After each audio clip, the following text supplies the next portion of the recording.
Praise the Lord. இயேசுவின் நாமத்தில் உங்களுக்கு அன்பின் வாழ்த்துக்கள். நல்லா இருக்கீங்களா? இந்த மார்ச் மாதம் ஆண்டு நமக்கு கொடுத்த ஒரு வாக்கு தத்தம் பாருங்க. நீதிமொழிகள் 10:22 சொல்லுகிறது, கர்த்தரின் ஆசீர்வாதமே ஐஸ்வர்யத்தை தரும், அதனோட அவர் வேதனை கூட்டார். இல்லையா? அப்போ கர்த்தருடைய ஆசீர்வாதம் தான் ஐஸ்வர்யத்தை தரும்னு சொல்லி ஆண்டு சொல்லிட்டாரு. தேவன் நம்மை ஆசீர்வதிக்கணும் அப்படின்னா சும்மா ஆசீர்வதிக்க முடியாது. கர்த்தரை நாம் தேடும் போதுதான் அந்த ஆசீர்வாதம் உண்டாயிருக்கும்.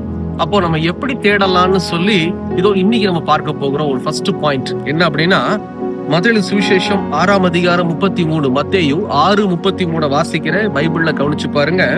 முதலாவது தேவனுடைய ராஜ்யத்தையும் அவருடைய நீதியையும் தேடுங்கள், அப்பொழுது இவைகள் எல்லாம் உங்களுக்கு கூட கொடுக்கப்படும். பாருங்க, முதல்ல ஆண்டு நம்ம கிட்ட என்ன எதிர்பார்க்கிறார் அப்படின்னா, அந்த இயேசு கிறிஸ்து முதல்ல தேவ ராஜ்யத்தையும் அவருடைய நீதியையும் தேடணும். எதையுமே தேடாம, ஆண்டவரே என்னை ஆசீர்வதியும், என் கூடாரத்தை ஆசீர்வதியும், என் பிசினஸ் ஆசீர்வதிங்க, வேலை ஆசீர்வதிங்க, என் சந்ததி ஆசீர்வதிங்கன்னு சொல்லி கேட்டா தேவன் சும்மா ஆசீர்வதிக்க முடியாது. நாம் தேடுறோமா? யோசனை பண்ணி பாருங்க. இந்த இயேசு கிறிஸ்துவை முதல்ல நம்ம தேடுகிறோமா? எப்படி தேடலாம் அப்படின்னு சொல்லி பார்த்தா, 6 நாள் வேலை செய்யறோம். இந்த 7வது நாள் ஆண்டவருக்கு ஓய்வு நாள் கொடுத்திருக்கிறார். ஆனா அந்த 7வது நாள்ல தான் நம்ம என்ன செஞ்சுட்டு இருக்கோம் தெரியுமா? 6 நாள் நான் வேலை செய்யறேன், 7வது நாள்ல தூங்குறேன், ரெஸ்ட் எடுக்கிறேன்னு சொல்லி எடுக்கிறோம். அது முதல்ல தவறு. முதல்ல ஆண்டவரை தேடுற பழக்கம் நமக்கு இருக்கணும். 2வது, அந்த 7வது நாள்ல நம்ம என்ன செய்யறோம் அப்படின்னா, 7வது நாள்லயும் வேலைக்கு போறவங்க இருக்கிறாங்க. அது மிகவும் தவறு. அந்த ஆசீர்வாதத்தை கெடுக்கிற வண்ணமா இருக்கு. இப்ப நம்ம தெரிந்து கொள்ள வேண்டிய ஒரு காரியம், 7வது நாள்ல நாம் தேவனை தேடுகிற அனுபவம் இருக்கணும். முதல்ல ஆலயத்துக்கு கடந்து போங்க. சபை கூடி வருதுல நம்ம விட்டு விடாதபடிக்கு எச்சரிக்கையா இருக்கணும். சபைக்கு போய் நீங்க ஆண்டவரை தேடுற ஒரு பழக்கம் இருக்குமானால் கர்த்தர் உங்க கூட இடைப்பட்டு பேசுவார். நீங்க ஆண்டவரை தேடுறது சபைக்கு போறீங்களா? யோசனை பண்ணி பாருங்க. இந்த லைவ் சர்வீஸ் பாக்குறது அதெல்லாம் ரொம்ப தப்பு. கொரோனா பீரியட்ல லைவ் சர்வீஸ் பார்த்தோம். ஆனா இன்னைக்கு நம்முடைய சிச்சுவேஷன் நல்லா தானே இருக்கு. அப்ப என்ன செய்யணும்? தேவனை தேட நாம் ஆலயத்துக்கு கடந்து போகிற பிள்ளைகளா இருக்க வேண்டும். அந்த ஆலயத்துல போய் உட்கார்ந்து ஆண்டவரை நீர் பேசும்னு சொல்லி கடந்து போய் 2 மணி நேரமோ 3 மணி நேரமோ சின்சியரா உண்மையா உட்கார்ந்து பாருங்க. கர்த்தர் நம்ம கூட இடைப்பட்டு பேசுவார். கர்த்தர் நம்மளை ஆசீர்வதிப்பார், பலப்படுத்துவார்.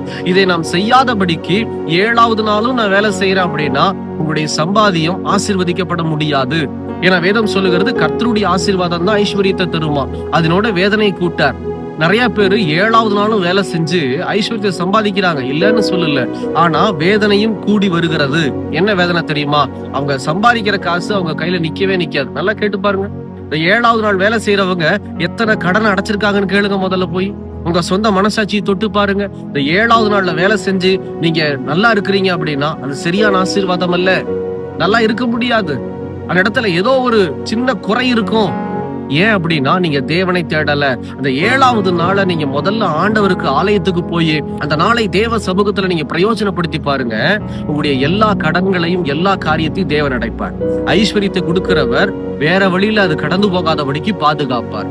அதனாலதான் ஆண்டவர் சொல்றாரு, நான் வேதனை உனக்கு கொடுக்க மாட்டேன். 2வது, அந்த ஓய்வு நாள் ஆராதனையை முடிச்சிட்டு ஒரு சில பேர் என்ன செஞ்சோம், தூங்கிய நாளை கழிக்கிறோம். அதுவும் தப்பு. இந்த 7வது நாள் எதுக்காக ஆண்டவர் கொடுத்திருக்காருங்கிறத முதல்ல நீங்க தெரிஞ்சுக்குங்க. முதல்ல இந்த 7வது நாளில தேவனை தேடுவதற்கும், 2வது கர்த்தர் நமக்கு கொடுத்த குடும்பத்தோடு ஐக்கியமா இருப்பதற்காக தான் அந்த 7வது நாளை கொடுத்திருக்கிறாரு. அந்த 7வது நாள்ல ஒரு சில பேர் பார்த்தா ஆலயத்துக்கு போயிட்டு வந்துட்டு பயங்கரமா தூங்குவாங்க. அப்படியே 12 மணிக்கு சாப்பிட்டுட்டு படுத்தாங்க, 1 மணிக்கு சாப்பிட்டு படுத்தாங்கன்னா நைட் 9 மணிக்கு தான் எந்திரிக்கிறது. தப்பு. ஒரு சிலர் என்ன பண்ணுவாங்க அப்படின்னா, அன்னைக்குதான் ஃப்ரெண்ட்ஸோட நான் வெளியில போக முடியும்னு சொல்லிட்டு அப்படியே நண்பர்களோட போயிடுறது. மனைவி குழந்தைகள் அப்படியே வீட்டுல இருப்பாங்க. இது தப்பு. உங்களுக்கு கொடுத்த குடும்பத்தை நீங்க அந்த 7வது நாள்லயாவது நீங்க விசாரிக்கணும். பிள்ளைகளோட டைம் ஸ்பெண்ட் பண்றீங்களா? மனைவியோட டைம் ஸ்பெண்ட் பண்றீங்களா? இதையெல்லாம் செய்யாதபடிக்கு என் பிள்ளை என்ன பார்க்க மாட்டேங்கிறா, என் பிள்ளை என்ன இடத்துல அன்பு கூற மாட்டேங்கிறா அப்படின்னா தப்பு. எதுவுமே நம்ம செய்யலையே. தேவன் எப்படி நம்மளை ஆசீர்வதிக்க முடியும்? குழந்தைங்க மூலமா. மனைவி உடைய காரியங்களை நாம் விசாரிக்கலையே. 7வது நாள்லயாவது குடும்பத்தோட நீங்க டைம் ஸ்பெண்ட் பண்றதுக்காக தான் ஆண்டவர் சொல்றாரு, முதல்ல என்ன தேடு, 2வது நான் உனக்கு கொடுத்த குடும்பத்தை தேடு. இந்த 7வது நாள் தேவன் நமக்கு தருகிற ஒரு ஆசீர்வாதம். வசனம் சொல்லுது பாருங்க, கர்த்தருடைய ராஜ்யத்தையும் அவருடைய நீதியையும் தேடும் போது இவைகள் எல்லாம் மேல இருக்கிற காரியங்கள்லாம் படிச்சு பாருங்க. பயங்கர ஆசீர்வாதங்களை வச்சிருக்கிறார். நிறைய ஆசீர்வாதங்களை வச்சிருக்கிறார். இந்த ஆசீர்வாதங்களை எல்லாம் ஆண்டவர் சொல்றாரு, கூட கொடுப்பேன்.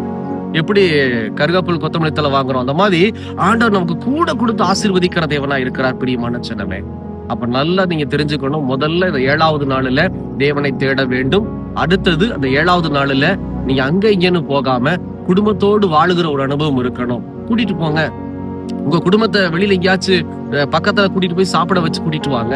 அவங்களுக்கு ஒரு மைண்ட் ரெஃப்ரெஷ் இருக்கும்ல. எதையுமே செய்யாம வீட்டுக்குள்ளேயே அடைச்சு வச்சுட்டு அவங்கள உட்கார வச்சுட்டு இருக்க கூடாது தேவ பிள்ளைகள். ஏன்னா இன்னைக்கு என்ன நம்பிதான் என் மனைவியை கொடுத்திருக்கிறார் இல்லையா? என்ன நம்பிதான் ஒரு குடும்பத்தை ஆண்டவர் கொடுத்திருக்கிறார். அப்ப தயவு செய்து தேவ பிள்ளைகள் மனம் திரும்புங்க. கர்த்தருடைய ஆசீர்வாதம் தான் உங்களுக்கு ஐஸ்வர்யத்தை தரும். அதனோட வேதனையை கூட்டவே மாட்டார். புரிந்து கொள்ளுங்க. மாத்திரமல்ல, ஒவ்வொரு நாளும் நீங்க ஜெபத்தோட ஒரு நாளை துவக்கிறதும் தேவனுடைய ராஜ்யத்தை தேடுகிற ஒரு அனுபவம்.